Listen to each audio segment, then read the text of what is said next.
Você sente um vazio que nada, absolutamente nada, parece preencher? Uma dor antiga, mas que não tem nome, que você carrega dentro do peito, como uma pedra pesada que te impede de respirar fundo. Uma sensação de que, não importa o quanto você conquiste, não importa o quanto você se esforce, nunca é o suficiente. Eu sei o que é isso. Eu vivi isso por décadas, e sei que você também vive. Não é sobre falta de sucesso, não é sobre não ter dinheiro, não é sobre não ter uma família. É sobre o que você aprendeu a acreditar sobre si mesmo, lá no fundo, sobre o seu próprio valor, sobre a sua própria existência. É sobre a raiva contida que você sente, por ter que estar sempre provando algo, por estar sempre correndo. E essa raiva, muitas vezes, se volta contra você, te deixando exausto, te sabotando. Eu sou o William, tenho 77 anos. E não estou aqui para te vender nada, nem para te dar conselhos que você já ouviu 1000 vezes. Estou aqui para compartilhar o que eu vivi, o que eu entendi tarde demais. Eu passei a vida inteira correndo atrás de coisas. Dinheiro, reconhecimento, o próximo grande projeto, o título mais alto na empresa. Eu construí um império, tive tudo que o mundo diz que é sucesso. Mas, por dentro, eu era um deserto. Um vazio que me acompanhou por mais de 70 anos. Uma sensação de invisibilidade, mesmo quando eu estava no centro das atenções. Eu me sentia como um ator, interpretando um papel de sucesso, enquanto por dentro, aquele menino assustado ainda estava lá. Só agora, no final da minha vida, quando as luzes do palco se apagaram e o silêncio se instalou, eu comecei a entender o que realmente aconteceu comigo. E talvez, o que aconteceu com você também. Nós fazemos isso, não fazemos? Corremos. Buscamos incessantemente. Tentamos preencher aquele buraco com tudo que encontramos pelo caminho. Talvez seja no trabalho, nas horas extras intermináveis, na busca por mais um contrato, mais um sim dos seus superiores, mais um elogio que soe como validação. Ou talvez seja na academia, no corpo perfeito, na busca por uma imagem que grite: eu sou forte, eu sou invencível, eu mereço ser visto. A gente se esgota, se esconde atrás de uma fachada de competência e controle, mas a sensação de invisibilidade, de não ser notado por quem realmente importa, de não ser o suficiente, ela continua ali. É uma vergonha silenciosa, uma culpa muda, pesada, que nos consome por dentro. Você sente isso, não sente? Essa dor sem nome, essa raiva contida que, por não encontrar um alvo, se volta contra você mesmo, te deixando exausto, vazio, e muitas vezes, te sabotando em silêncio.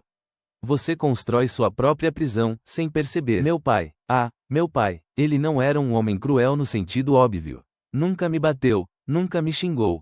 Ele estava sempre lá, fisicamente, mas a presença dele era como uma névoa densa, um muro invisível. Eu lembro dele sentado na poltrona da sala, o jornal na frente do rosto, sempre aberto no caderno de economia, a garrafa de uísque ao lado, quase vazia. Eu, com uns 8 anos, tentando mostrar um desenho colorido que eu tinha feito na escola, ou uma nota boa numa prova de matemática. Eu me aproximava, hesitante, com a folha de papel estendida. Ele nunca abaixava o jornal de verdade. Era um, bom, William, com a voz abafada, ou um, vá brincar agora, estou ocupado. Nunca um olhar nos meus olhos, nunca uma pergunta sobre como eu me sentia. Eu aprendi que o amor dele, se é que era amor, era condicional. Era para quem trazia a taça, o diploma, o contrato assinado. Para quem, dava orgulho. Eu me lembro de um dia, eu tinha 10 anos, ganhei um campeonato de natação na escola. Trouxe o troféu prateado, ainda molhado, para casa, com o peito estufado de um orgulho que eu ansiava que fosse reconhecido. Meu pai olhou para ele, acenou com a cabeça uma única vez e disse, sem tirar os olhos da TV onde passava um jogo de futebol: agora, não perca o foco nos estudos. Isso é o que importa. Nenhuma palavra de orgulho por mim, pelo meu esforço, pela minha alegria. Aquele troféu virou só mais um objeto empoeirado na estante, entre os livros dele. E eu virei um eco, uma sombra, buscando desesperadamente uma luz, um reconhecimento que nunca viria daquela fonte. Eu aprendi que para ser visto, eu precisava fazer algo extraordinário. Não ser quem eu era. Que eu precisava conquistar para merecer um olhar, um afeto. E essa foi a mentira que me guiou por 70 anos, me transformando num homem que não sabia como parar de correr. Chegou o dia em que eu tinha tudo. Minha empresa valia milhões, com escritórios em 3 capitais. Meu nome estava nas revistas de negócios, em colunas sobre empreendedores de sucesso. Eu tinha uma casa enorme, com vista para o mar, 3 carros de luxo na garagem, viagens para qualquer lugar do mundo no meu calendário. Eu era o homem. Lembro-me de estar no meu escritório, no último andar de um prédio espelhado em São Paulo, olhando a cidade lá embaixo, as luzes das janelas se estendendo até o horizonte. Era uma noite de sexta-feira. Eu tinha acabado de fechar o maior negócio da minha vida, um contrato que garantiu meu legado, meu nome nos livros de história da empresa. Eu deveria estar eufórico, celebrando com champanhe, mas o que eu senti? Nada. Um vazio imenso, uma sensação de que eu tinha escalado a montanha errada, que eu tinha passado a vida inteira subindo, só para descobrir que o topo era apenas uma rocha fria e desolada, onde o vento uivava e não havia ninguém para compartilhar a vista. Uma dor aguda, um desespero silencioso, de que não importava o quanto eu tivesse, o quanto eu acumulasse, eu ainda era aquele menino de 10 anos, com o troféu na mão, esperando um olhar de aprovação que nunca veio. E esse vazio, essa forma de me relacionar com o mundo, não ficou só no trabalho. Ele se infiltrou em tudo. No meu casamento, eu era um provedor. Um homem que cuidava da família, que garantia que nunca faltasse nada. Eu achava que dar conforto material, bens, segurança financeira, era a forma mais alta de amor. Meus filhos. Meus filhos. Eu os amava, claro que sim. Mas eu repeti o padrão do meu pai. Exigia deles o mesmo que meu pai exigia de mim. Notas perfeitas, sucessos acadêmicos, a imagem da família perfeita e bem-sucedida. Eu os empurrava para longe, sem querer, com minhas expectativas e minha distância emocional. Criava uma barreira de exigência, esperando que a perfeição deles finalmente preenchesse o meu buraco. E eles, como eu, foram aprendendo a correr atrás do que eu pedia, não do que eles queriam ser, não do que eles eram. Amizades? Eu tinha, contatos. Gente para fazer negócios, para jantar em restaurantes caros, para jogar golfe. Mas amigos de verdade? Aqueles que você pode sentar e ser apenas você, sem máscaras, sem a necessidade de impressionar. Eu nunca soube como ter. Eu me sentia invisível até mesmo com eles, porque eu nunca me permitia ser visto de verdade. Eu tenho um amigo, o Carlos. Ele tem 70 e poucos, como eu. Ainda está na corrida. Comprou a 7ª casa de praia, um iate novo, o 3º barco. Sempre falando do próximo grande negócio, do próximo status a ser conquistado, da próxima viagem de luxo que ele precisa fazer para relaxar. O rosto dele é marcado por uma ansiedade que eu conheço bem, uma inquietação que nunca cessa. Ele não consegue parar, porque se parar, o vazio grita. Mas também tem o José. O José, 1 ano mais novo que eu.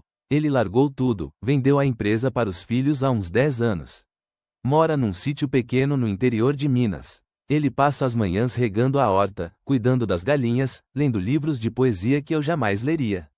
À tarde, senta na varanda da casa simples e só observa o tempo passar, o sol se pondo atrás das montanhas. Ele me disse, outro dia, enquanto tomávamos um café coado na caneca de Ágata: William, pela primeira vez na vida, eu sinto que sou o suficiente.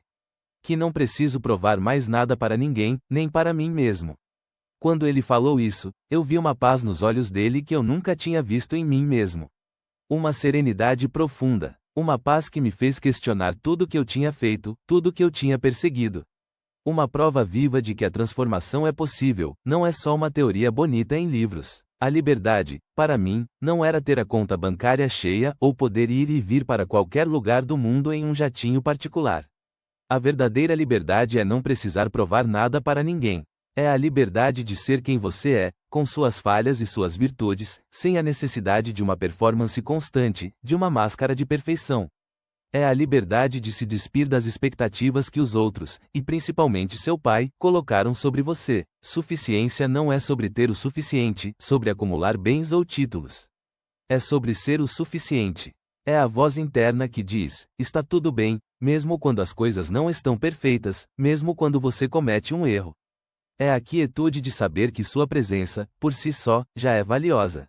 Que você não precisa de um papel, um título, ou um feito grandioso para ter valor. Que você é valioso por simplesmente existir, por ser você mesmo, com suas próprias dores e alegrias. E presença, a presença, não é estar no mesmo cômodo. É estar ali de corpo e alma, com o coração aberto, vendo e sendo visto. É parar de correr, de se esconder atrás de 1000 tarefas, e finalmente olhar para o que está na sua frente, para quem está na sua frente. E mais importante, é estar presente para si mesmo, para os seus próprios sentimentos, sem julgamento. Silêncio. A raiva contida que você sente por ele, por ter te deixado com esse vazio, e por si mesmo, por ter permitido que essa dor te guiasse por tanto tempo. É um medo antigo, enraizado lá na infância. O medo de não ser amado. O medo de ser abandonado, de ser rejeitado se você não for perfeito, se você não for o melhor. E esse medo nos leva a construir muralhas de sucesso aparente, de ocupação incessante, de distração constante. Mas cada tijolo que você coloca nessa muralha, cada projeto novo, cada conquista externa, só te isola mais. Só aprofunda o vazio, porque a solução externa nunca vai acalmar a dor interna. Nunca vai preencher o buraco que foi feito lá atrás, quando você era apenas um menino buscando um olhar. Não é tarde demais. Não importa a sua idade, não importa o quanto você já correu, não é tarde para parar. Para parar de se auto-sabotar, de se fazer invisível para si mesmo e para quem te ama de verdade. O primeiro passo é o mais difícil, mas é o mais libertador. Permita-se sentir essa dor sem nome. Sinta a raiva, a tristeza, o vazio que você tem carregado. Deixe que eles venham à tona, sem fugir, sem se julgar. É o primeiro passo para parar de correr, para parar de fugir de si mesmo. Para começar a construir algo real dentro de você, algo que não dependa de aprovação externa, de aplausos, de títulos. Algo que seja seu, genuíno, e que finalmente te traga a paz que você tanto busca. Se o que eu disse aqui fez sentido para você, se tocou em alguma ferida antiga, se você sentiu um nó na garganta, não guarde isso só para si. Pense em um amigo, um irmão, um colega que talvez esteja sentindo o mesmo vazio, a mesma invisibilidade. Alguém que você sabe que está correndo sem rumo, se perdendo em conquistas que não trazem alegria.